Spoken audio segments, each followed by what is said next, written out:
Yeah, what's up? Ah, just blinded myself. Sorry about that.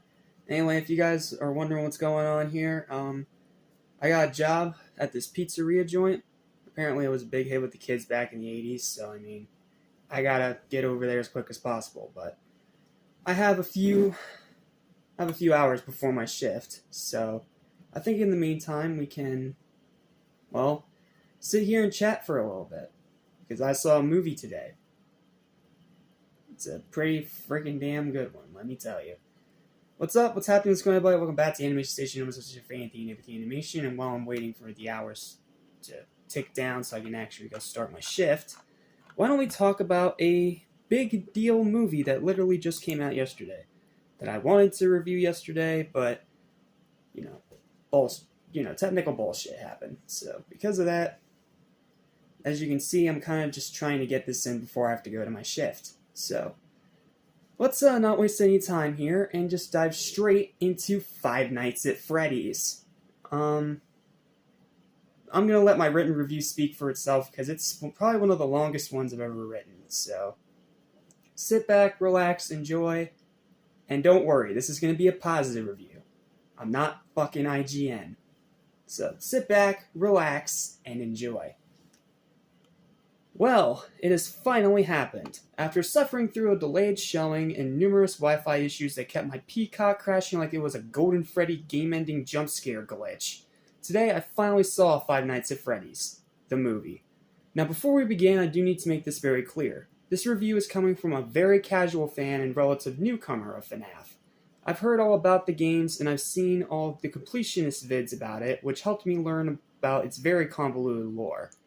But I have never played any of the games myself, nor listened to the many nerdcore songs that have come out about it. Five Nights by Fable, which released earlier this year, is my first, and it's amazing. Not because I didn't want to, because I've always been quite fascinated about them and why it became such a Sonic the Hedgehog level phenomenon, but simply because I never had the time or had more interest in other stuff going on. So I honestly didn't know how to feel when it was initially announced that it'd be getting a feature-length film adaptation 8 years ago. That was when it was initially announced. 8 freaking years ago. I was by no means against the idea, but at the same time I was afraid it was going to be nothing more than a shallow cash grab. Like most video game movies. However, I warmed up to the idea a little after seeing both The Banana Splits and Willy's Wonderland, which weren't great movies by any means, even though I stand by that I fucking love Willy's Wonderland and I will always defend that movie. But I had a lot of fun watching them, and it helped me actually see the potential that a faithful adaptation of Five Nights at Freddy's could bring to the pizzeria table. And I warmed up to it even more after seeing the trailer, which to my astonishment actually looked really good. And like the games did back when this phenomenon first started while I was still in school, it got me even more interested. And then I saw that one of my favorite childhood actors, Josh Hutcherson, and one of my all-time favorite actors, horror movie legend Matthew Lillard, were cast in main roles of the security guard and the big main antagonist, got me really excited. Then they sweetened the deal even further by revealing that almost all the effects were going to be old-school practicals, no shitty CGI, with the legendary Jim Henson's Creature Workshop, the studio behind Muppets, Fraggle Rock, the severely underrated Dark Crystal, Sesame Street, and the first 2 90s Ninja Turtles movies, were the ones that were bringing the animatronics to life. I became straight up hyped for the movie, almost like I was among the FNAF fanatics despite being a newcomer. Then 2 days before its release came the early reviews, which were almost as negative as Exorcist Believer, believe it or not.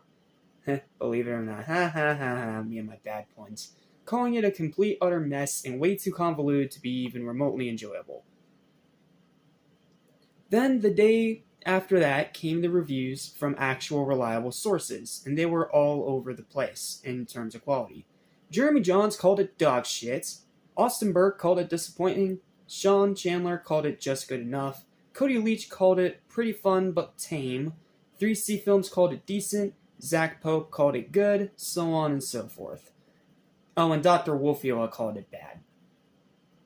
But they all said the same thing no matter how positive nor negative their overall reviews were. It's better if you're a fan of the games and completely alienates the newcomers. being one of those said newcomers that obviously scared the hell out of me. But now that I've finally seen the movie for myself, I can happily say that I fall firmly on the positive side. Not only did I find this movie to be good, but I'm among the few that would go so far as to call it great. I absolutely loved this movie. The acting was really good, Matthew and Josh being the obvious standouts. The story was great and pretty emotional. The effects were fantastic, especially the animatronics who looked exactly like their game counterparts down to a T. The characters were surprisingly really good and carried the story well. The plot, while a bit convoluted towards the end, was actually much easier to follow than the reviewers led you to believe. Although that may be because I know more about the lore on a surface level, admittedly, thanks to the completionist videos, which did explain a little bit of it in detail. Specifically, the ones he did for FNAF 3 and FNAF 4, which made it easier for me personally to understand. The design of Fazbear's Pizzeria was great and oozed with 80s charm. The emotional moments were pretty effective and actually had me way more invested in the characters than I was expecting. The pacing, while definitely on the slow side, was still consistent. The runtime being barely over an hour and a half doesn't overstay its welcome. This is about the same length of the Mario movie. The jokes were surprisingly funny and added a nice bit of levity. Not totally killer level funny, but still pretty funny. The atmosphere was spooky and uneasy as it should have been. The twists are excellent. The cameos were a delight. There's a lot of cameos in this, so keep your eyes peeled. The final act was all-out insanity in the best way possible. The Easter eggs were abundant, so don't worry, FNAF fans. There are references and Easter eggs littered all throughout this movie. Some easy to spot and some deep cuts in the background. The music and sound design was top-notch. It really added to the overall scariness of these animatronics, and their creepiness was the amazing sound design. And then the music was great too, which just made it even better. And the rewatchability is actually pretty high, at least as of right now. That may or may not change, I don't know. That being said though, this is not a perfect movie either. The second act does spin its wheels a little bit. The kills are pretty tame since it's PG-13, with the exception of one amazing kill and the one gnarly body we get to see later of one of the more tamed kills. It's not really all that scary for the adults, with the exception of Lillard, who's absolutely terrifying in how sick and demented his character is.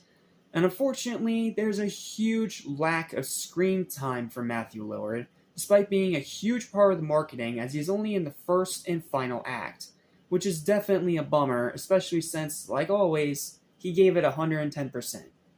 Whether the movie's great or shit, Matthew always gives it 110%, and he's always the best part of the movie. Overall, though, the issues are far outweighed by its numerous strengths. The Five Nights at Freddy's film is an emotional, spooky, fun, twisted, and incredibly well-done adaptation of the video games. At least, what I can tell from my base-level perspective of them. While not quite perfect, I personally had an absolute blast with this one, and found it to be more than worth the 8-year-long wait. It's a great film for fans, a fantastic gateway horror movie for kids, kind of like what Scooby-Doo on Zombie Island and Nightmare Before Christmas was personally for me. And even for newcomers to the franchise, it's a very entertaining watch.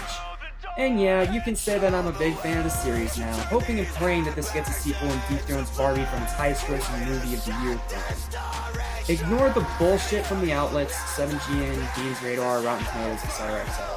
I highly recommend you go out and see this movie for yourself. And if you can't make it to the theaters, it is on Peacock. Especially over all the other garbage in cinemas right now, excluding Killers and Saw X, which I'll talk more about Killers later. It's perfect for this bewitching Halloween season. That's pretty much all my thoughts on the FNAF movie. It's far better than I was expecting. It's probably one of my biggest surprises of the year, and I had an absolute fantastic time watching it.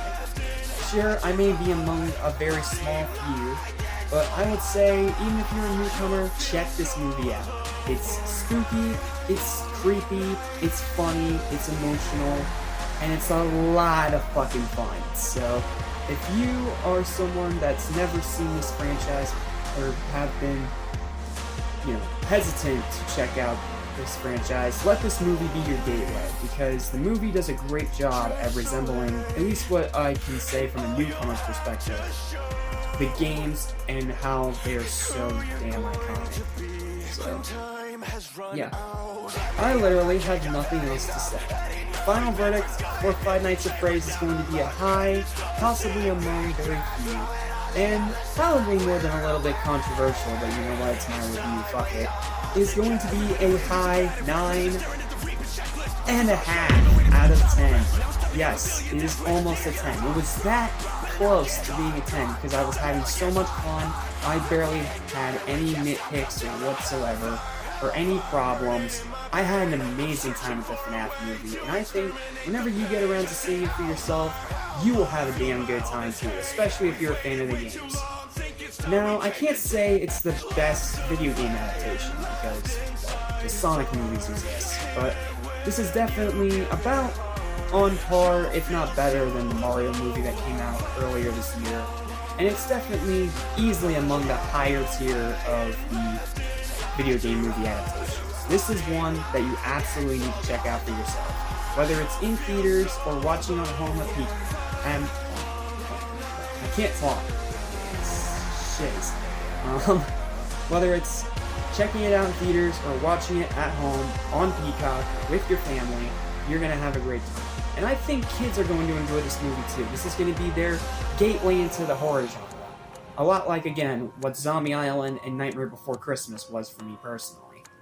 I had a great time with the FNAF movie. I'm so glad that it's a movie I had anticipation for that wasn't a piece of crap. And I'm hoping for a sequel. I want to see more. I want to see more William Afton. I want to see maybe an R rating. Just maybe. If they can actually find a way to get the gory parts in there. And I want to see the story continue, even if we get a completely different new main protagonist. Just like in the games, the protagonist keeps changing. But me personally, I had a fantastic time with this movie, and I think you guys will too. Oh, look at the time. It appears that it's time for my shift. I can only hope some demonic animatronics won't freaking kill me in the process. Thanks for watching, guys. I'm gonna go head off to my shift now at the pizzeria, and I'll see you next time.